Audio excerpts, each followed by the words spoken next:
The train that only runs in sleep. On the night it began, nothing looked unusual. The apartment was the same small nest of familiar shapes. The chair with a sweater draped over it, the glass of water that always tasted slightly like the inside of a cupboard, the curtains that never fully met in the middle. Beyond them, the city glowed in quiet dots, like a handful of distant fireflies that had decided to live in buildings instead of grass. Rowan lay on their back and tried to do everything right. They dimmed the lights early. They stayed away from the bright square of their phone. They made the room cool, then a little warmer, then cool again, never quite certain what the perfect temperature was supposed to feel like. They listened. Sometimes sleep arrived like a bird settling onto a branch. Sudden, soft, unquestionable. But lately, sleep had become a kind of polite stranger who passed by the window and did not stop. Rowan's mind wouldn't do what minds were meant to do at night. Instead of loosening its grip, it held tighter.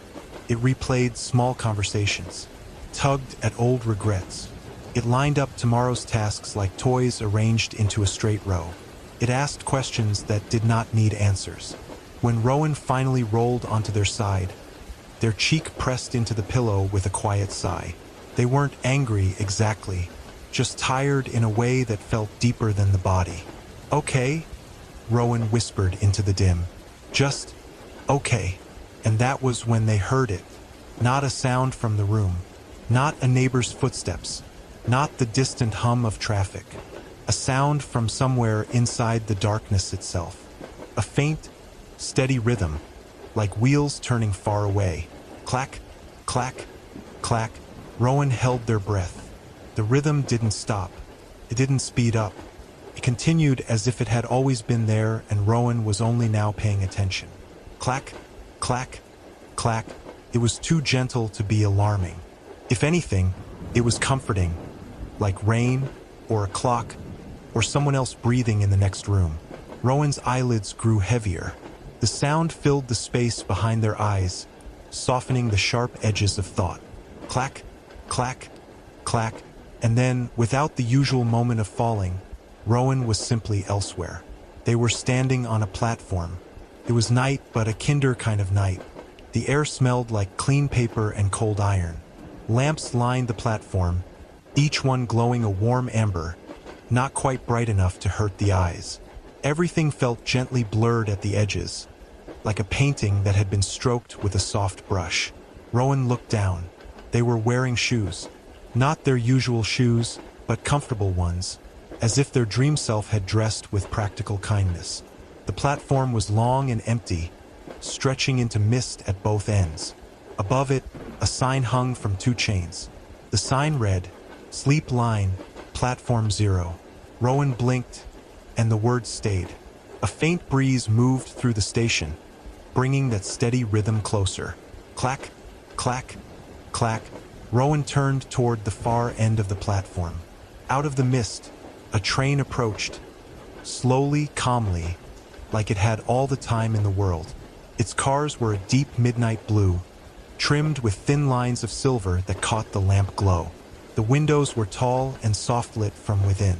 The train looked old in a charming way, like something kept carefully polished by someone who loved it. The front had a round lantern that shone like a small moon. The train rolled to a stop with a gentle sigh of brakes. A door opened with a quiet hiss, and a conductor stepped out.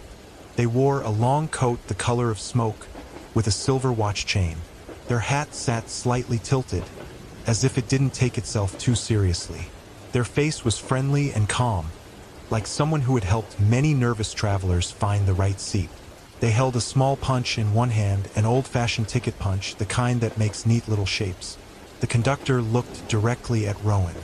"Good evening," they said, voice warm and low. "You're right on time." Rowan's mouth opened, but for a moment no words came out. The station felt too real, too crisp, too quietly structured. Rowan began. "Where am I?" The conductor smiled, as if they'd heard this question 1,000 times and still enjoyed it. "You're on the Sleep Line," they said. "The train that runs when you finally let go." Rowan glanced back down the platform. "I didn't buy a ticket." The conductor's eyes softened. People rarely do, they said.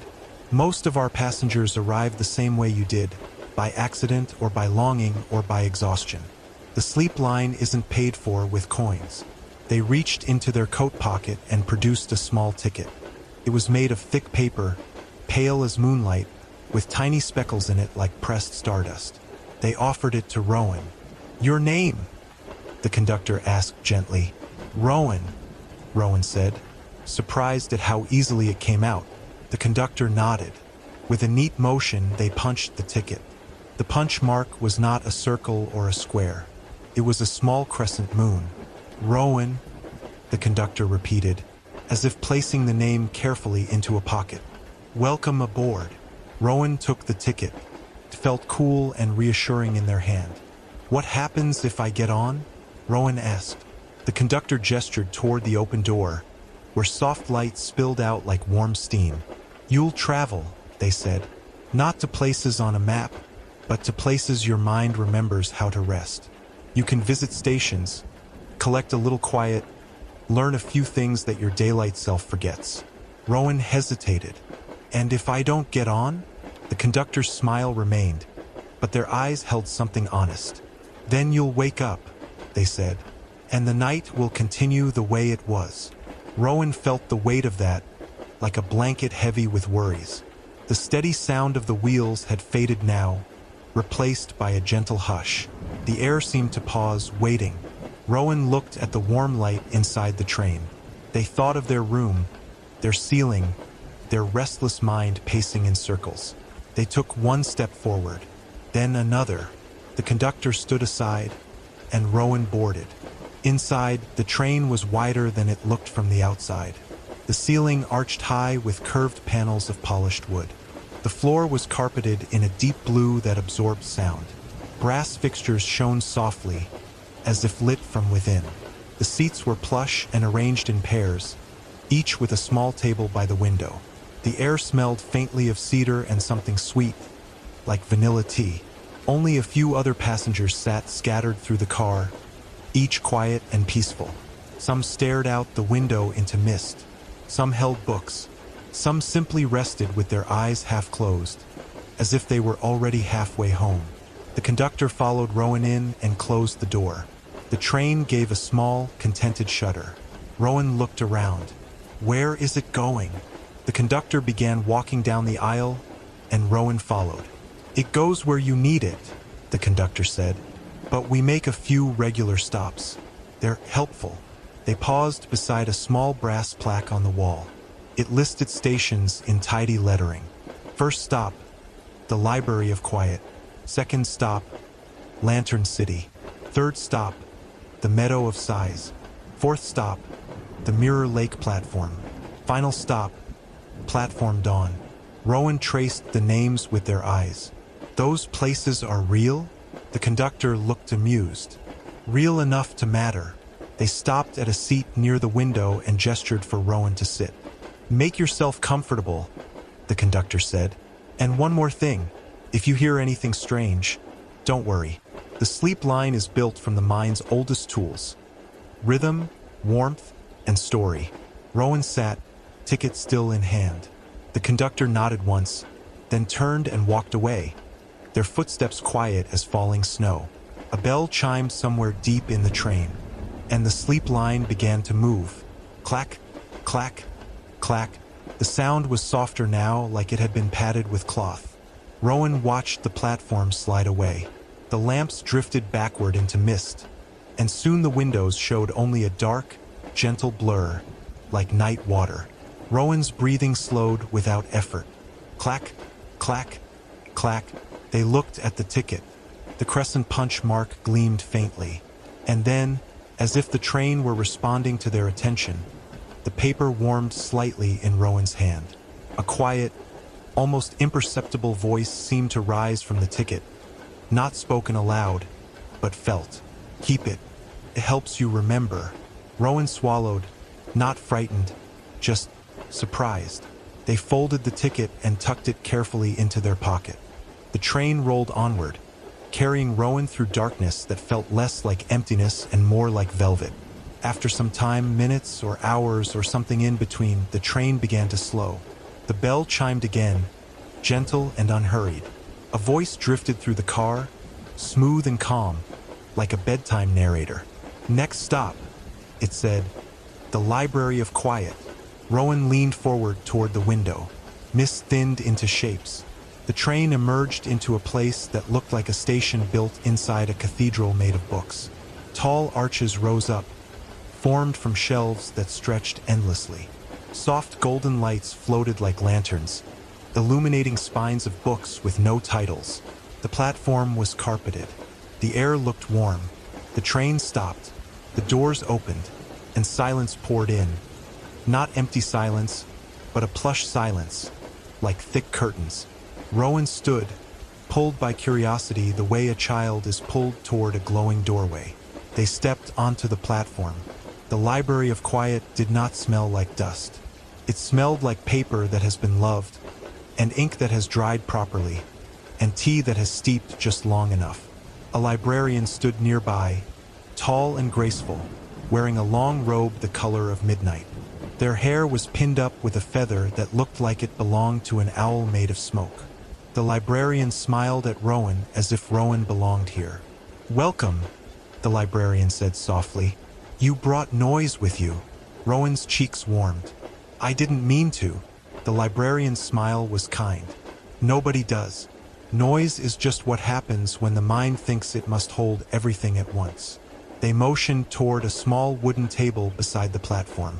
On it sat a shallow bowl filled with tiny folded paper squares. "Would you like to put one down?" the librarian asked. Rowan stepped closer. "Put what down?" The librarian tapped Rowan's chest lightly, not touching, but indicating.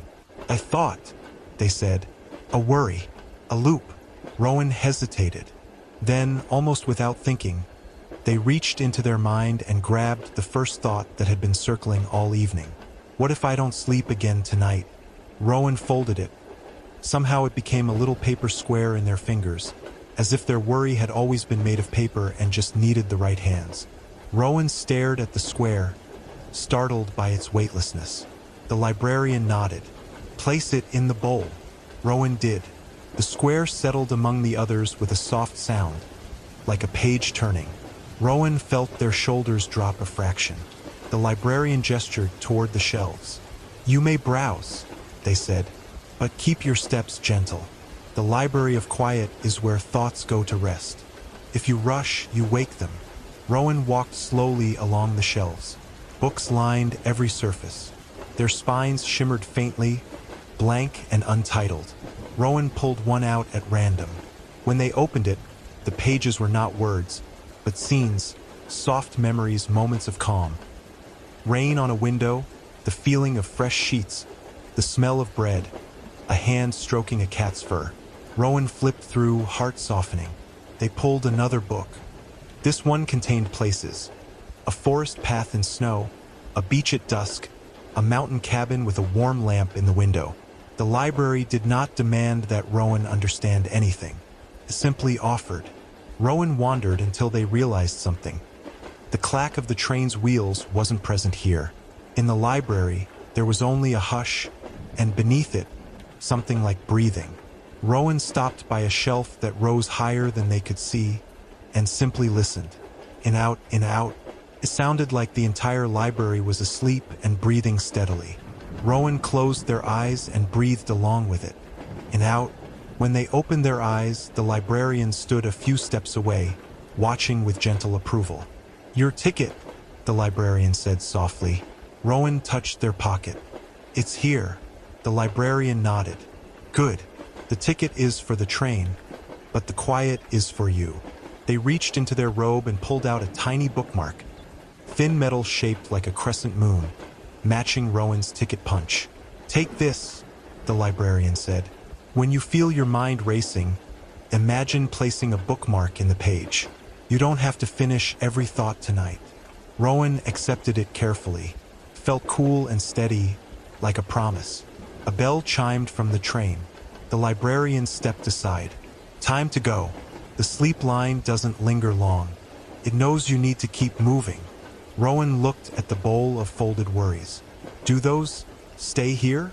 The librarian smiled. For now, you can visit them again if you truly need them. But most people find that once a worry rests in the library, it rarely insists on shouting. Rowan took a slow breath and walked back toward the train. The conductor stood at the door, watching passengers return. Did you find anything? The conductor asked. Rowan hesitated, then nodded. A bookmark. The conductor's eyes twinkled. Excellent. It's lighter to travel with a bookmark than with a whole library on your back. Rowan stepped inside. The doors closed. The train moved again. Clack, clack, clack. Rowan held the bookmark in their palm for a while, then tucked it into their pocket beside the ticket. Outside the window, the library faded back into mist. The shelves became lines, then shadows, then nothing. Rowan sank into the seat, feeling pleasantly heavy. The rhythm of wheels and the softness of the car made their eyelids droop. But interest kept them awake, just enough. They wanted to see more. The sleep line was doing something strange. It was making the night feel like a journey instead of a battle. After a time, the bell chimed again. Next stop, the voice announced, Lantern City. Rowan's eyes opened fully. Outside, the darkness brightened. Not into day, but into a city built from warm light. The train rolled beside canals that reflected thousands of lanterns. Buildings rose in gentle curves, their windows glowing. Bridges arched over water. Above the streets, lanterns floated like calm fireflies, bobbing in slow currents of air. The train slid into a station where lanterns hung in clusters, like ripe fruit. The doors opened, and warm air drifted in, smelling of honey and something like cinnamon. Rowan stepped onto the platform. Lantern City was busy, but in a quiet way. People walked slowly.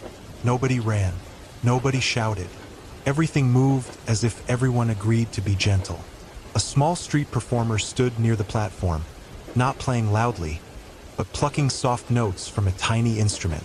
Each note seemed to become a lantern spark that drifted upward. Rowan watched, fascinated.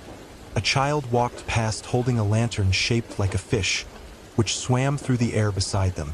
Rowan followed the flow of people off the platform and onto a street made of smooth stone.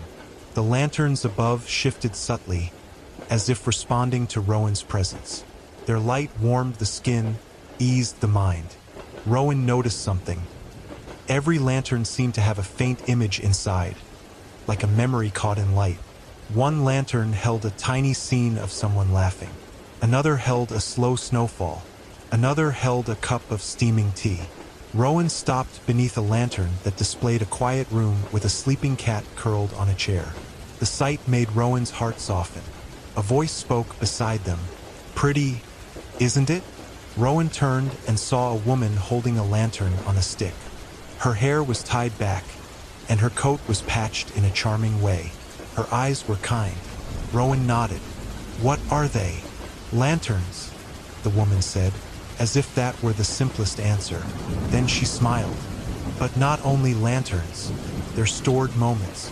Small lights people carry so they don't feel alone at night. Rowan looked up again. Who makes them? The woman lifted her lantern slightly. Inside it, Rowan saw a simple moment. Someone wrapping a blanket around their shoulders. Everyone, she said. In Lantern City, you don't buy light. You share it. Rowan felt something shift in their chest. A familiar loneliness. Quiet, old, stirred, and then softened. I don't have a lantern, Rowan admitted. The woman's smile widened. Then you can borrow one.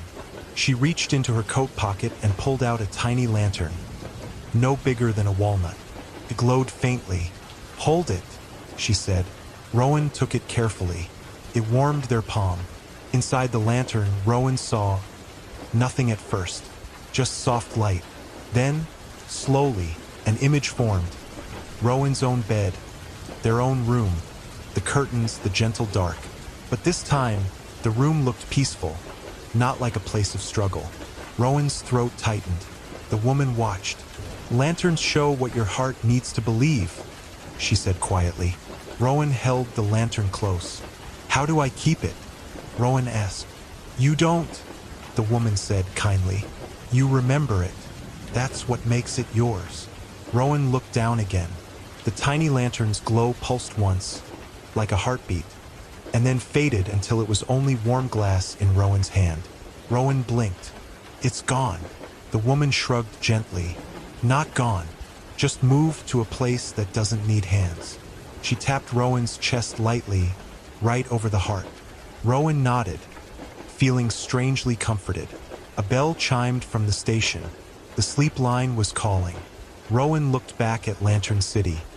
Its canals, its floating lights, its slow, gentle motion. I wish my mind felt like this, Rowan murmured. The woman smiled. It can. Lantern City isn't a place you travel to. It's a way you learn to move. Rowan turned to go. As they walked back toward the train, the lanterns overhead seemed to brighten briefly, as if saying goodbye. The conductor stood at the door again. Rowan hesitated, then asked, Do other people come here? People like me? The conductor's expression softened. More than you think, they said.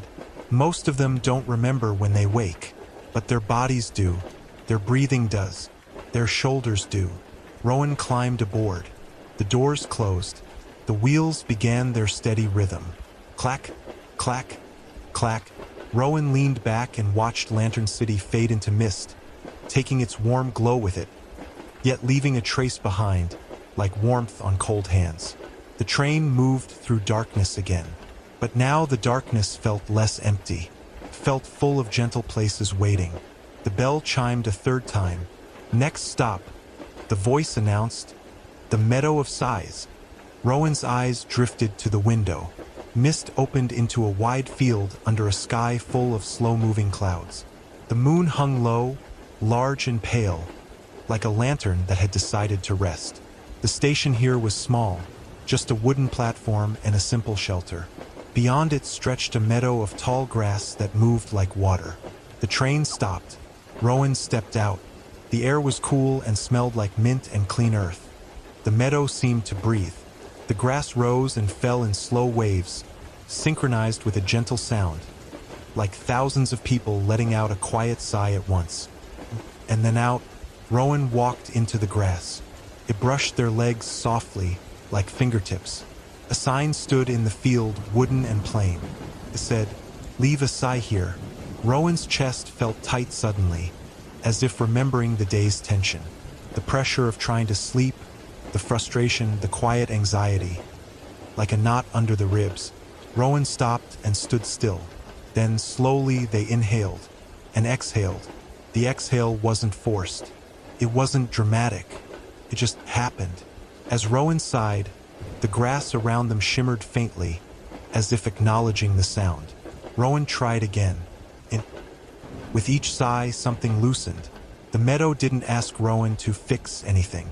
It didn't demand positivity or effort. It simply offered a place where sighing was allowed, where release was normal. Rowan walked deeper into the meadow until they found a small pond reflecting the moon. The water was perfectly still. On the surface floated tiny pale petals. Rowan knelt beside the pond. Their reflection stared back, calmer than Rowan remembered looking in a long time. Rowan sighed again. This time, the reflection smiled faintly. Barely a change, but enough to feel like a surprise. A soft footstep sounded behind Rowan.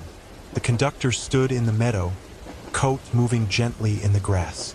You followed, Rowan said quietly. The conductor nodded. Sometimes the sleep line needs a conductor nearby, they said. This station can be important. Rowan stared at the pond. Why is it called the Meadow of Sighs? The conductor sat beside Rowan in the grass, as if they had all the time in the world. Because sighs are older than words, the conductor said. Before you can explain your feelings, your body already knows how to release them. Rowan touched their chest lightly. I didn't realize how much I was holding. The conductor's eyes were kind. Most people don't, they said. They think the mind is the only thing that carries worry, but the body stores it too, in shoulders, in jaws, in stomachs. Rowan's jaw unclenched slightly as if to prove the point. The meadow breathed. and out. Rowan listened. "Can I stay here?" Rowan asked softly. The conductor's smile was gentle but firm. "Not tonight," they said. "The sleep line is a journey. Remember? And there's another station you need." Rowan's heart gave a small, nervous flutter. "What station?" Rowan asked. The conductor's gaze flicked toward the train. "The Mirror Lake platform," they said. "It's where you meet the part of you that keeps the lights on." Rowan swallowed. That sounded more serious. The conductor stood. Rowan stood too, feeling strangely steady, like their spine had been lightly straightened. They walked back toward the train through the grass that moved like calm water. The bell chimed again. Rowan boarded. The doors closed. The train moved. Clack, clack, clack. Rowan sat in their seat, noticing how different their body felt. Heavier in a good way, like a blanket settling. Their mind was quieter, not silent, but less sharp. Outside, the meadow faded into mist. The train began to slow again sooner than Rowan expected. The bell chimed, softer this time, almost respectful. "Next stop," the voice announced, "the Mirror Lake platform." Rowan's stomach tightened slightly. Mist thinned into a lake, black and perfectly still. The platform was narrow and made of pale stone. Lamps here were dimmer, their light bluish, like moonlight filtered through water. Rowan stepped out. The air was colder. It smelled like rain and glass. The lake beside the platform was so still it looked like a sheet of polished obsidian. Rowan approached the edge and looked down. The reflection that stared back wasn't distorted. It was too clear. Rowan saw themselves, but with sharper eyes.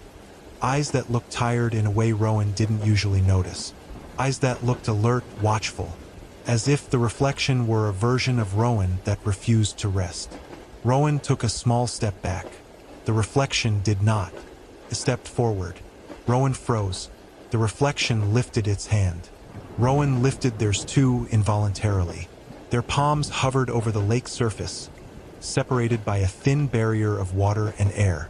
The reflection spoke, but the words did not come out loud. Rowan heard them inside their head, like a thought that didn't feel like their own. "Why don't you sleep?" Rowan's throat tightened. "I'm trying," Rowan whispered aloud. The reflection's expression softened, just a fraction. Trying isn't the same as letting go. Rowan stared at their own face, suddenly aware of how hard they had been gripping the night, like someone holding onto a ledge, afraid of falling. "I can't stop thinking," Rowan said. The reflection's eyes narrowed slightly, not cruelly, but with focus. "Then stop fighting the thinking. Let it pass like scenery." Rowan swallowed. "I'm scared," Rowan admitted, voice barely above the lake's hush. "When I can't sleep, it feels like I'm failing at something everyone else can do." The reflection looked down at the water, then back up. "You're not failing. You're guarding." Rowan blinked. "Guarding what?" The reflection's mouth twitched, like it almost smiled. "You think if you stay awake, you can prevent tomorrow from hurting you." Rowan's chest tightened as the truth landed like a quiet weight. Rowan had never said it like that, but it was there. The mind spinning plans, rehearsing conversations, counting hours, like a guard pacing on a wall, refusing to sit down. Rowan's eyes stung. "What do I do?" Rowan asked. The reflection lifted its hand and tapped its own chest, over the heart. "Tell the guard it can rest. Not forever, just for now." Rowan closed their eyes. In the darkness behind their eyelids, Rowan imagined the guard. A part of them in a small uniform, holding a lantern, standing stiff. Rowan spoke softly, as if comforting a child. "It's okay," Rowan whispered. "You did your job today. You can rest now." The tightness in Rowan's chest eased slightly. Rowan opened their eyes. The reflection looked different. Its shoulders less tense, its gaze less sharp. "Good," the reflection thought. Then the reflection reached into its pocket and pulled out something. It held up a small brass key. Rowan's breath caught. The reflection placed the key against the lake surface. It did not sink. It floated as if the water were glass. The key drifted toward Rowan's side of the reflection, crossing the invisible boundary. Rowan reached out and took it. It was cold, solid, real. "What is it?" Rowan asked. The reflection's eyes softened. "A key for the moment you wake up and panic that you didn't sleep enough. It reminds you can still be gentle." Rowan held the key tightly. A bell chimed in the distance. Rowan looked back toward the train. When Rowan looked at the lake again, the reflection was still there, but it had stepped back, as if it had done what it came to do. Rowan nodded once in silent gratitude. They returned to the train. The conductor waited at the door. Rowan held up the key without speaking. The conductor's smile was quiet and proud. "You met your guard," they said. Rowan nodded. "It doesn't want to hurt me." "No," the conductor agreed. "It wants to protect you. It just forgot how to sleep." Rowan boarded. The doors closed. The train began moving. Clack, clack, clack. Rowan sat down, breathing deeper. The key rested in their palm like a small anchor. The car's light was dimmer now, warmer, as if night were thickening around the train. The other passengers looked even sleepier. Some had leaned their heads against windows. Some had curled into blankets that Rowan hadn't noticed before. Rowan's eyelids grew heavy too, but the train's voice chimed one final time. "Final stop," it announced. "Platform Dawn." Rowan tried to focus, to see. Outside, the darkness began to soften. Not into bright day, but into the faintest gray blue, like the beginning of morning behind curtains. The train slowed. It rolled into a station that looked simple and familiar, like a regular station, but quieter, cleaner, kinder. The platform was made of pale stone. The lamps were dimmer, as if they were being politely replaced by natural light. A sign hung above, "Platform Dawn, returning passengers." The train stopped. The doors opened. Warm air drifted in. Not warm like Lantern City, but warm like a first breath after a long rest. Rowan stepped onto the platform. Other passengers stepped out too, moving slowly, peacefully, like people who had already started dreaming. At the far end of the platform, there was no city, no meadow, no lake. There was a door. Not a door attached to a building, just a door standing by itself, white-painted, slightly worn, the kind of door you might find in an old apartment hallway. Rowan's heart recognized it. "That's my door," Rowan thought. The conductor stood beside Rowan. "This is where most passengers wake," the conductor said gently. Rowan looked at the door, then back at the conductor. "Will I remember all this?" The conductor's expression was honest. "Maybe," they said. "Maybe not in images, but you'll remember the feeling. And that's what matters." Rowan touched their pocket. "Ticket, bookmark, key." "I want to remember," Rowan whispered. The conductor nodded. "Then take one thing with you. Not an object, but a practice." Rowan frowned slightly. "A practice?" The conductor held up one finger. "The Library of Quiet taught you can place a bookmark in your thoughts," they said. They held up a second finger. "Lantern City taught you can borrow calm and carry it in your chest," they said. A third finger. "The Meadow of Sighs taught you release," they said. A fourth finger. "And the Mirror Lake platform taught you kindness toward the guard," they said. The conductor lowered their hand. "Choose one," they said. "When you wake, even if you forget the train, that one thing can bring you back." Rowan stood still, thinking. They remembered the meadow's breathing grass. They remembered how the sigh had loosened their ribs. Rowan nodded, decision made. "The sigh," Rowan said quietly. The conductor smiled. "A good choice," they said. "It's simple, and simple things work best when you're tired." Rowan looked at the door again. Before walking toward it, Rowan turned back to the conductor. "Will the train come again?" Rowan asked. The conductor's eyes were gentle as dawn. "It always runs," they said, "but it only stops for people who are ready to step onto the platform." Rowan swallowed. "Thank you." The conductor tipped their hat. "Sleep well, Rowan." Rowan walked toward the door. With each step, the world grew softer around the edges. The platform blurred slightly. The lamps faded. The clack of the train's wheels became distant again. Rowan placed their hand on the doorknob. It felt exactly like the knob in their apartment. Slightly cool, familiar. Rowan took a breath, and then out. A slow, releasing sigh. The doorknob warmed under their palm, as if responding. Rowan opened the door and stepped through. Rowan woke in their bed. The ceiling was there. The curtains were there. The city lights were still beyond the window, but dimmer now, as if night had moved forward while Rowan traveled. Rowan lay still, listening. There was no train sound now. No clack, clack, clack. Only the quiet of the room. Rowan's hand rested on their chest. For a moment, panic tried to rise, the old habit. Did I sleep? How long? What time is it? But Rowan remembered the practice. Rowan took a slow breath in and sighed out. The sigh softened the panic like a hand smoothing wrinkled fabric. Rowan did it again, and the mind's guard paced less quickly, as if hearing Rowan's voice. It's okay. You can rest. Rowan's eyes grew heavy again, not from exhaustion, but from something gentler. A sense of being carried.